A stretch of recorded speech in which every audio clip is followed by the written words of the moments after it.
Guys, உங்களோட WhatsApp home screen open பண்ணிங்கன்னா நார்மலாக அது அப்படி தான் இருக்கும். அதுவே ஒரு ட்ரிக் பண்ணுறது மூலிமா உங்களுக்கு பிடிச்ச ஃபோட்டோவை வாட்ஸ்அப் ஹோம் ஸ்க்ரீனில் வால்பேப்பராக எப்படி செட் பண்ணுறது அதை பற்றி தான் பார்க்க போகிறோம்.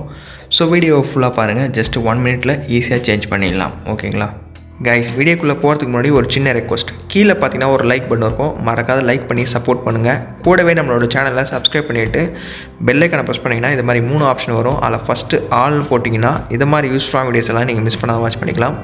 இதுக்கு தேவையான ஆப் லிங்க் வந்து டிஸ்கிரிப்ஷனில் கொடுக்குறேன். ஜஸ்ட் அந்த ஏரோக்கான கிளிக் பண்ணிங்கன்னா டிஸ்கிரிப்ஷன் ஓப்பன் ஆகும். அதில் வந்து ஆப் லிங்க்னு இருக்கும். அந்த லிங்க்கை கிளிக் பண்ணி அப்ளிகேஷனை டவுன்லோட் பண்ணிவிட்டு இன்ஸ்டால் பண்ணிவிடுங்க.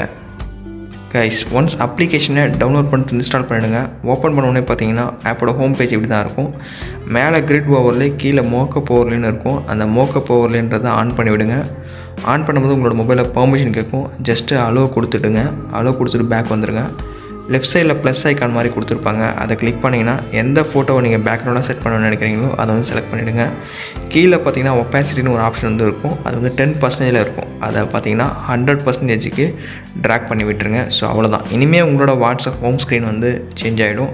நார்மலாக பார்த்தீங்கன்னா இப்படி இருக்கும் இல்லையா? ஸோ அது வந்து ஃபோட்டோ வந்து சேஞ்ச் ஆகிடும். பட் இதில் ஒரு சின்ன ட்ராபேக் என்னென்னா, எல்லா அப்ளிகேஷன்ஸுமே இது வந்து இந்த ஃபோட்டோ வந்து தெரியும். அதுதான், மற்றபடி எல்லாமே ஓகே. ஸோ ட்ரை பண்ணி பாருங்கள். ட்ரை பண்ணி பார்த்துட்டு மறக்காத கமெண்ட் பண்ணுங்கள்.